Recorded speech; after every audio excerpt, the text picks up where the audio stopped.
Hi there, welcome back to my channel. I am Sophia and I consider myself to be a suburban homesteader. I try to make things and live less toxic, use more non-toxic products, and eat a little bit cleaner. And I've been trying to do this over the last 10 years, and I have, I think I have a lot of cool tips and tricks that I can show you, and maybe you can try them. This is my journey on clean living, getting rid of commercial chemicals and toxins, and we are literally bombarded with so many chemicals. Honestly, it's probably absolutely impossible to ever rid ourselves. Everything is contaminated. The soil, the food, our household products, everything that we use is contaminated. But you can detox and get as much of the chemicals and the toxins out of your life. So that is the purpose of my channel. That is the purpose of what I do in my life for myself and my family. So I hope that somebody sees my videos and maybe takes a little something out of them. That is my purpose, I feel, for this whole thing. That I've been wanting to do this channel for years, and I finally just got up the courage to do it. And now I'm making videos when I'm doing things. That way I don't have to set aside separate time to make these things that I make. So when I make videos, it's because I'm making a batch of laundry detergent, or I'm making a batch of dishwashing detergent. So today I am making my homemade vegetable broth. Now, I do this probably every 2 weeks, and I put it in mason jars. I don't can it because I use it. I put it in the fridge. So I pour them in mason jars hot, and then I let them seal themselves, and then I put them in the fridge. And I use them within a 1 to 2 week period, and then I remake. So I feel, in my research, as long as you use it up within a week or two, there's no bacteria growing, there's no, it's not harmful. Any longer than that, I wouldn't use it. I would throw it away and make fresh. But as someone who uses broth almost every other day, I go through this a lot. Store-bought broth. I don't know if anybody's ever looked at the ingredients, but it's frightening. Even the organic ones have seed oils in them. I haven't done a thing on seed oils, but if you could take the time and research how seed oils are made and why they're bad for you, you would never eat anything containing a seed oil ever again. And because I've detoxed my body from most of the chemicals or at least harmful things that they put in our foods, when I eat these foods that have seed oils in them, or, over-processed flours and white sugars, I get really sick for days. Like, I'm down. I feel like awful. My body reacts and says, holy crap, please do not eat that crap anymore. So that's part of the reason why I love making my own products, because I can't eat that stuff. I can't eat store-bought broths. We don't eat chicken in our house. We haven't in about 7 years. That's a whole other story, but commercial meat, I understand if that's what you have to buy, that's great, but once you know, you can't unknow, right? Like, we watched too many documentaries, researched too many doctors and just farmers, and I mean, years we've been researching, and the commercial industry is sad. It's disgusting. I can't even believe that it's allowed. So do your own research. If you want a good video, start with What the Health. It was on Netflix 7 years ago. I'm sure you could find it. And that was our journey into, holy crap, we can't eat this way anymore. I never grew up eating a lot of the stuff that most people were eating. We just didn't eat a lot of sugar. We didn't eat a lot of processed foods. We didn't eat a lot of really anything that was in the grocery store. We always had gardens, but at any rate, if you have the time and you want to do something to, again, small step to detox your life from seed oils and extra added chemicals and additives and things that your body can't process. Your body can't process these things, which is why we have people with diseases and sicknesses, and we're passing them down to our children, and we're having babies born with these diseases. It's because our bodies can't process seed oils and glyphosate, and I can't even pronounce half the chemicals that are in our foods, but our bodies aren't made to break those down, which is why we get sick. I sound like a crazy person? Maybe, but research and you'll see that there is something to this, right? There's something to this. Okay, anyways, I could talk forever about this. I'm making vegetable broth for you today. So what I want you to do is, this is really easy. So you want to get, I'm going to show you right here, you want to get a pot of water. Fill your pot up with water, you know, pretty high to the top if you can. You can always dump some out if it's too much. Now, I'm going to do another video at some point on cast iron, because I've been ridding our household of pots and pans that have any type of Teflon or any type of chemical, essentially. I'll give you a carrot. Any type of chemical on the outside of the pan, because all of that breaks down, cooks into your food. Again, it's more chemicals. This is a cast iron Dutch oven. I've been replacing my pots and pans slowly with cast iron, and I'll do a whole nother series on that, because I actually, once you start using cast iron, it's pretty awesome. It actually cooks better, and it cooks at a lower heat temp. Yeah, I don't know. I love it. I don't know why we ever went away from using cast iron as just a civilization. So yeah, so I have my cast iron Dutch oven full of water. Okay. Now I have, there we go. I have celery, a whole head of celery. I have 3 pretty big carrots. I have 2, these are regular onions, not sweet onions. You can use any kind of onions you want. And I have 5 cloves of garlic. So literally this is my recipe. You literally just take and cut into big chunks and just put in the water. I may have to drain some of this water out because it just might be too much. But this will give me about 3 to 4 jars, mason jars of broth.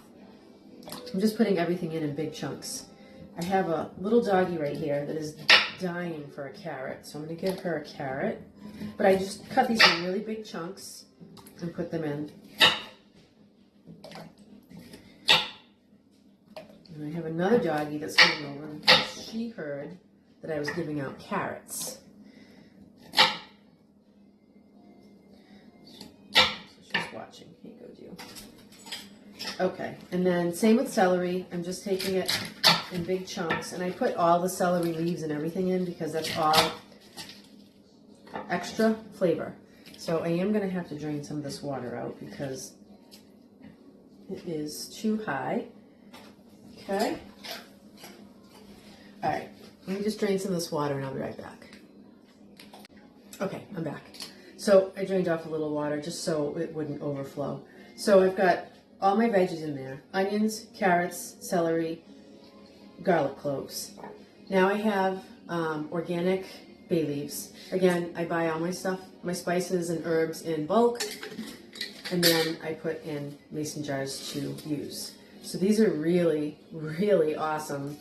I forget where these are from. They might be Turkish bay leaves, but I can't remember. I'll do a whole video on my herbs and spices and where I get them from.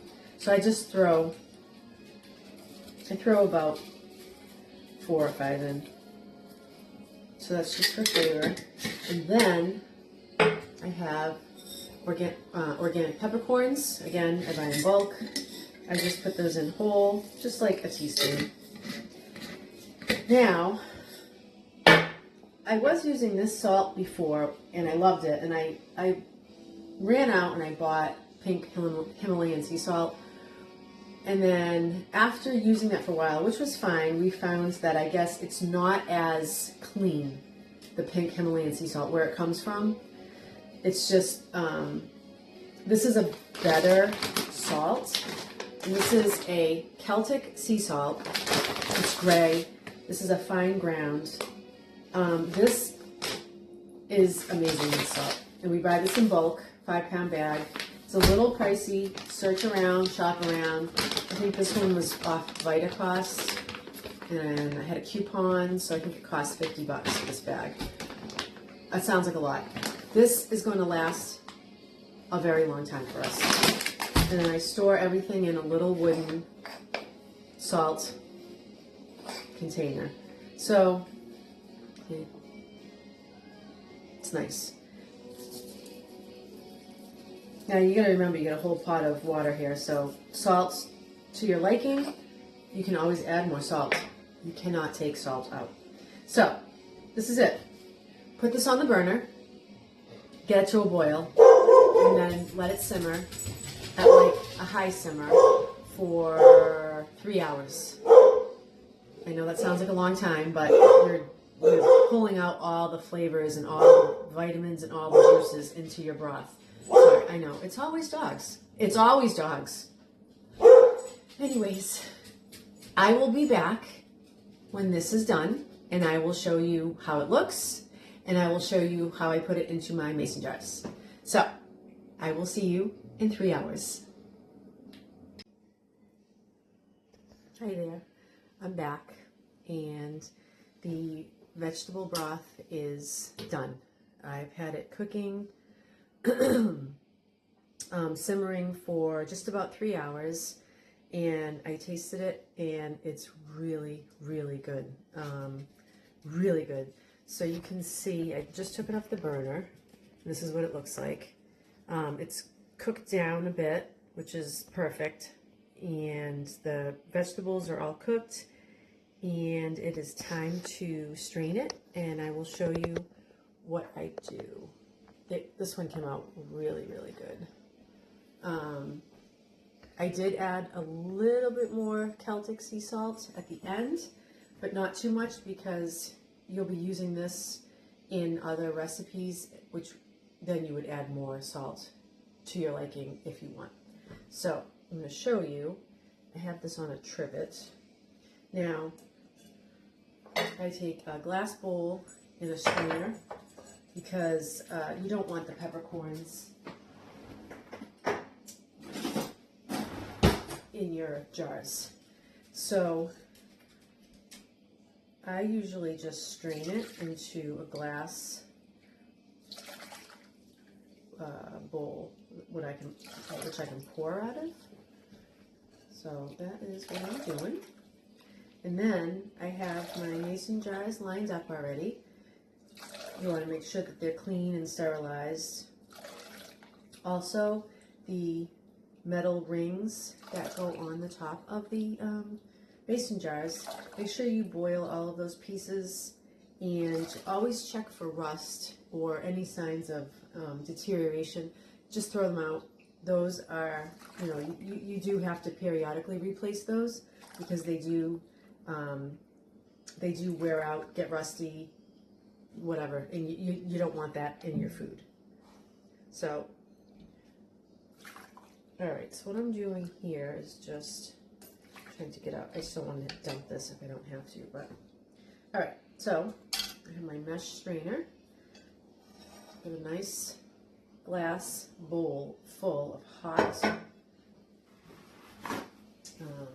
I just like to put this down with some hot broth, and then I'm just going to fill my mason jars, and I fill them right to the top.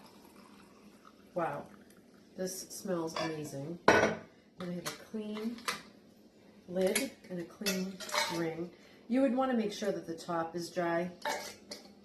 That one is. You would just wipe it, and that's it. And you're gonna let these sit because they're hot, and then you'll hear the tops pop. But check that out. Doesn't that look good? Homemade vegetable broth. No seed oils. No chemicals. No awful, nasty ingredients. So that's that. So then I just fill until I'm done. I let these cool down out on the counter, and then once they're cool, I just put them in the refrigerator. That's it. So I'll probably get, once I do that, I'll get about 3 of these jars. I think these are quarts. 3 of these out of that one batch of that one cast iron pot. And I'll definitely go through these. Probably, I was going to make a soup tonight, so I'll probably go through these this week, and I'll do this again next week. But it's great because, you know, I put a pot on in the morning, and then I clean and do whatever else I need to do, and then I come back and it's all ready. I don't have to sit and watch it. It's fantastic. It's really, really good. I think this is something that everyone can do. You don't have to buy processed packaged broth in the grocery store, and you can keep it on hand. Use it when you make soups or when you make rice. I make a lot of like orzo dishes. I make homemade gravies all the time. I do not ever buy packets of gravy mix or jarred gravy. I use butter, flour, spices, all of my organic spices, and my veggie broth to make gravy. Beef broth, same thing. You would take beef bones and you would boil them, simmer those down. You could add in your onions and carrots or whatever. Same idea. Put it in the jars and then use that for your gravy. If you have, you know, chicken, same thing. We don't do chicken, but we don't do turkey. So yeah, this is such a great, easy recipe, something that I always have on hand, cuts out seed oil, doesn't make me sick. And yeah, so that's it. I hope you try this out, and I hope you love this. I've been doing this for years, and I absolutely love it. So yeah, so that's it. So I hope you have a great day. I hope you love this recipe, and I hope you try it. And I hope I'm helping inspire some people, because that's really what this is all about. So thank you so much. Check out the rest of my videos, and I will see you again soon. Thanks.